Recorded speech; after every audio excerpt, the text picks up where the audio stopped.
Perfect study 68 YouTube channel में आपका स्वागत है। मैं हूं जीवन लाल मौर्य। इस चैनल के माध्यम से आप पढ़ने वाले हैं गणित, मैथमेटिक्स क्लास 10 और चैप्टर आपका चल रहा है वास्तविक संख्याएं।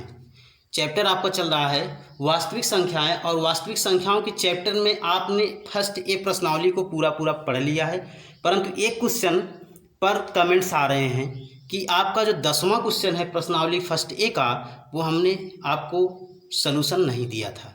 तो उसके सलूशन के लिए कुछ कमेंट्स प्राप्त हो रहे हैं, तो हम आपको इसका सलूशन अभी प्रोवाइड करेंगे इस 2 क्वेश्चन के पश्चात। तो आज हम आपके लिए प्रश्नावली फर्स्ट बी का 7वां क्वेश्चन लेकर आए हैं। इसमें दिया है कि नीचे दी गई आकृति में x तथा y के मान ज्ञात कीजिए।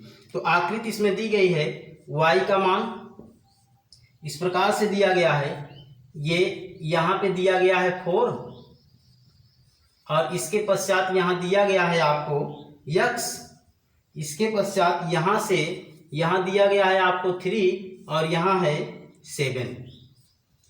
तो देखिए ये आपका क्या है, एक जो है ट्री है, यानी ट्री या वृक्ष आरेख कह सकते हैं इसको, वृक्ष आरेख है।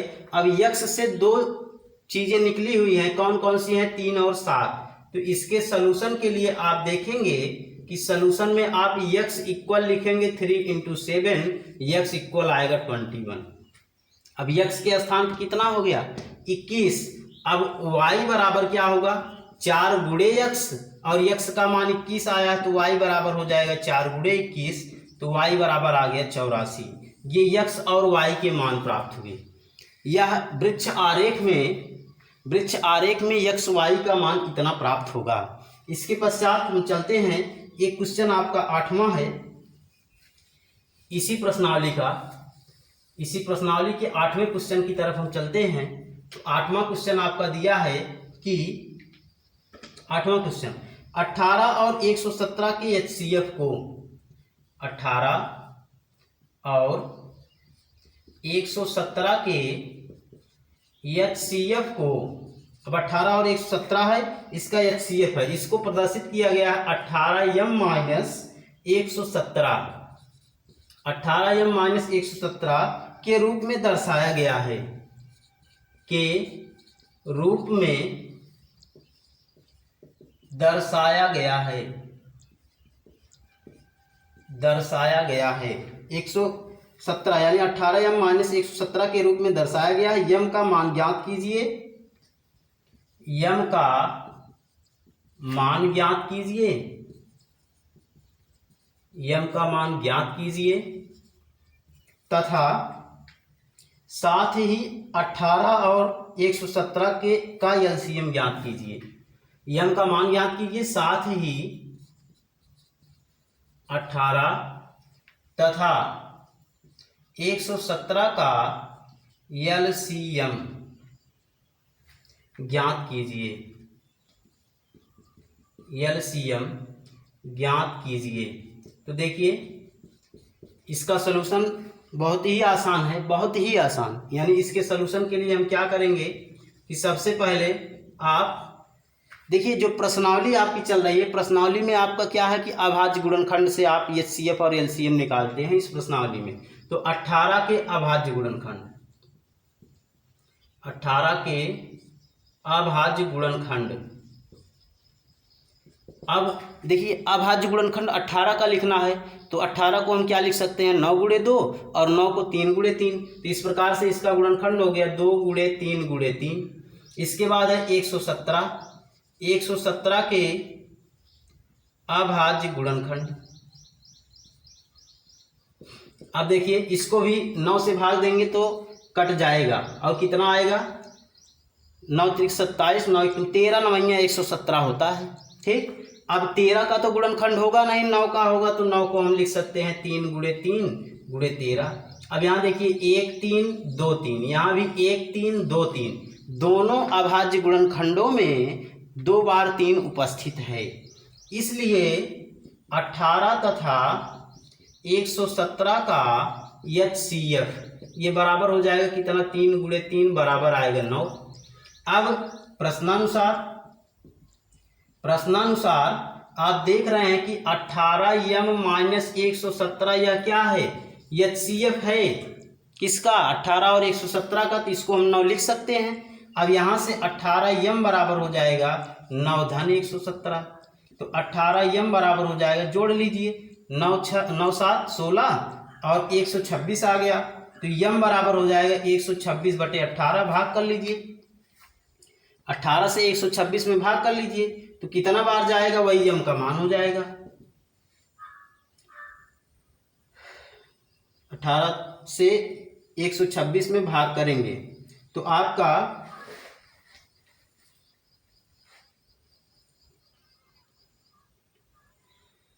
18 सत्ते 126, 7 बार जाएगा, 18 गुणे 7, 7 छंग 8 सत्ते 56 और 7 एकम 7 5 12, यानी 18 सत्ते 126 है, तो ये कितना बार गया 7 बार, तो यम का मान आ गया 7। HCF आपने निकाला 9 आया और यम का मान 7 आ गया। अब देखिए इसके पश्चात आपको ज्ञात करना है साथ ही 18 तथा 117 का LCM, तो एकदम आसान। HCF आपने निकालना है, दोनों संख्याएं आपने निकाली हैं, तो LCM भी निकाल लीजिए। सूत्र हम आपको बता चुके हैं कि LCM बराबर होता है दोनों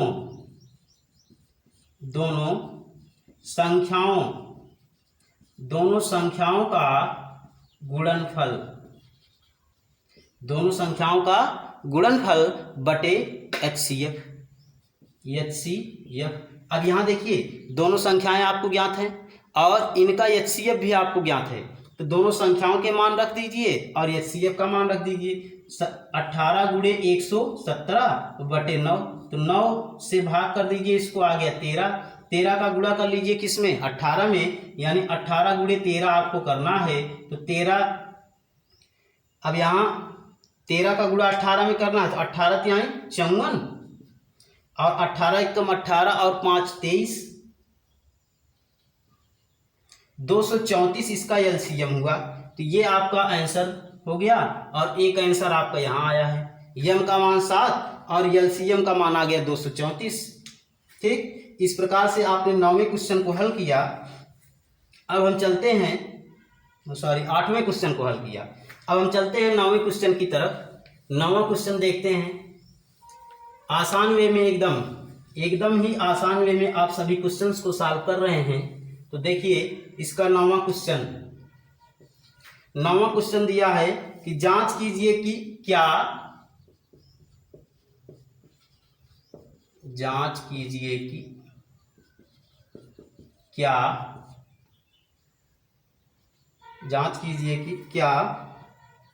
किसी प्राकृत संख्या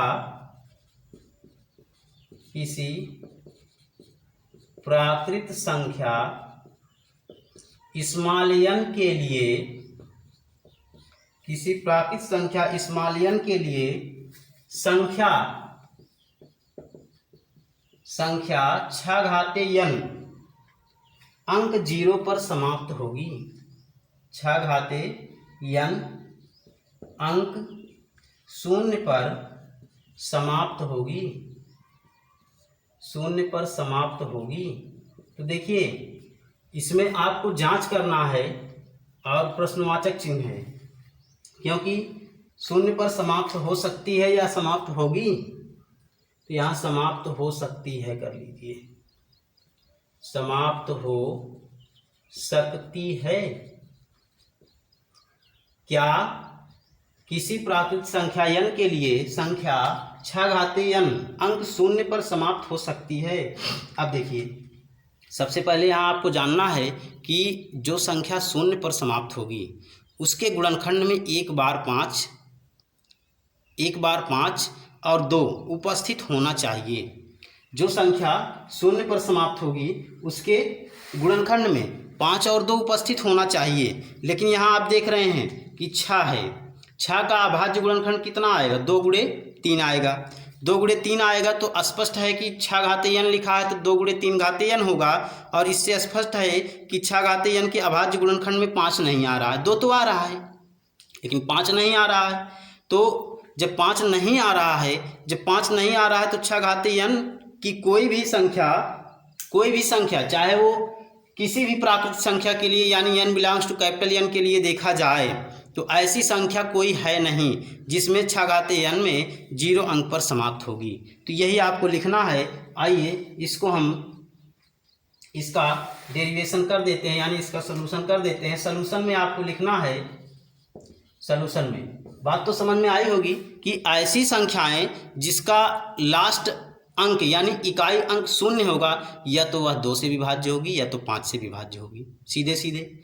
और 2 और 5 से यदि विभाज्य होगी तो उसके अभाज्य गुणनखंड में 2 और 5 उपस्थित होना चाहिए। लेकिन यहाँ 6 तो एक अंक की ही संख्या है, इकाई ही है, लेकिन इसके गुणनखंड में 5 उपस्थित नहीं है। और जब 5 उपस्थित नहीं है तो यह 0 अंक पर समाप्त नहीं होगी। तो यहाँ आप लिखेंगे कि हम जानते हैं कि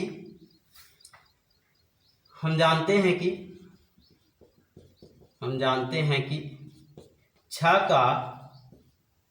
के अभाज्य गुणनखंड बराबर 2 गुणे 3। इसलिए 6 घाते n के अभाज्य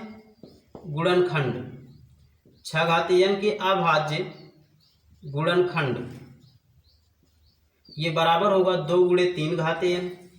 ठीक, 2 गुणे 3 घाते n हो जाएगा यह 6 घाते n का अभाज्य गुणनखंड।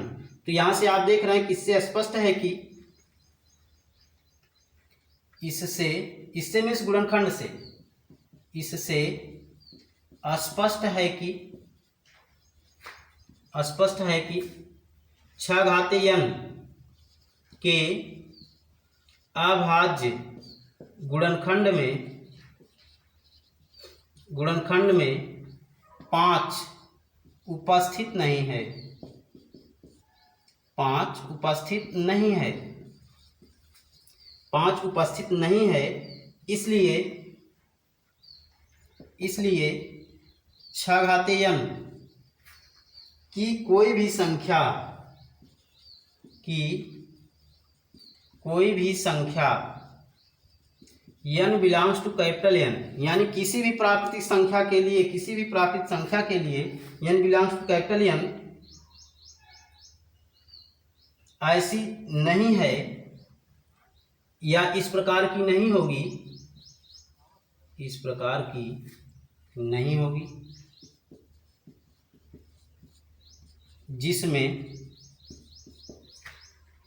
जिसमें या जो इस प्रकार की नहीं होगी जो 0 अंक पर समाप्त होगी।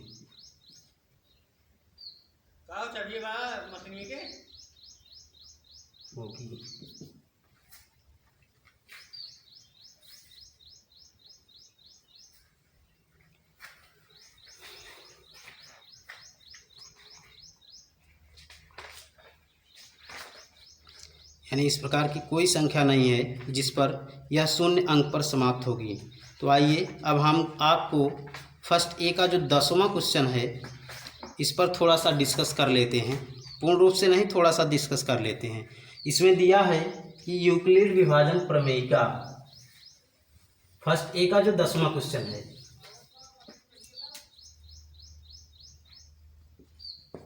फर्स्ट ए का 10वां क्वेश्चन, इसमें आप देखेंगे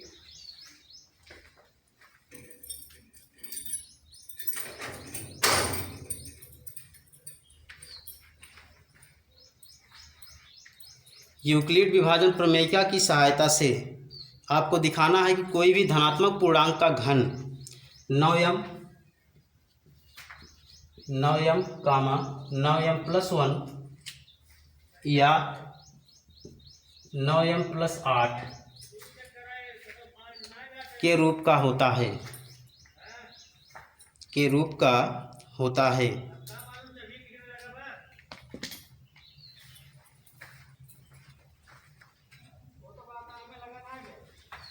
राजू यही जा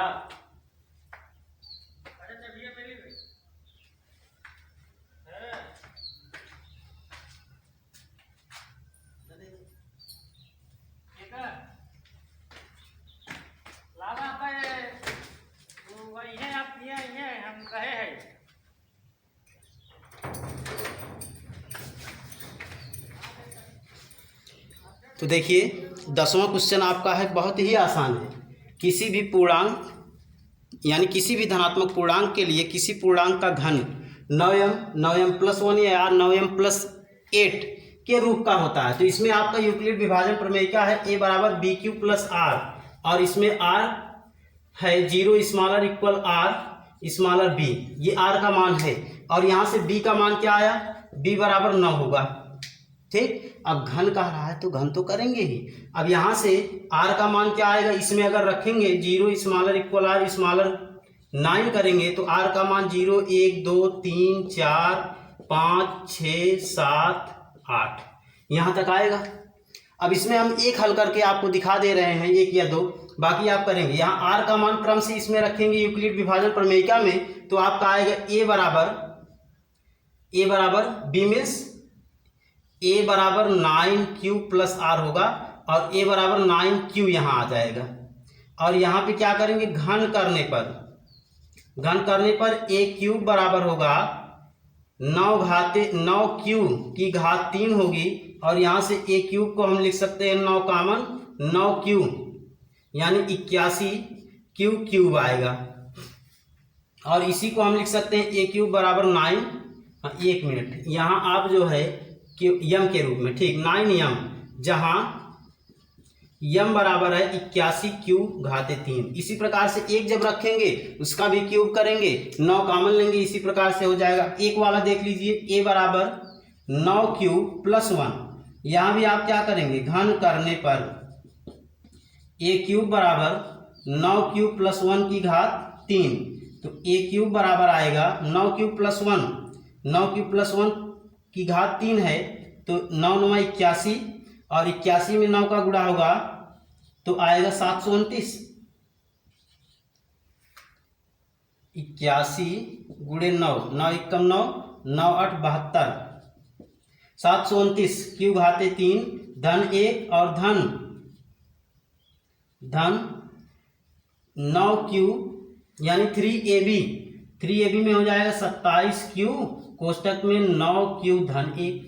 अब इसका गुणा कर लीजिए तो आएगा 729q⁻3 धन 1 धन, यहाँ गुणा हो जाएगा तो यह 729 हो जाएगा, q² हो जाएगा, प्लस 729q हो जाएगा, प्लस 27q हो जाएगा।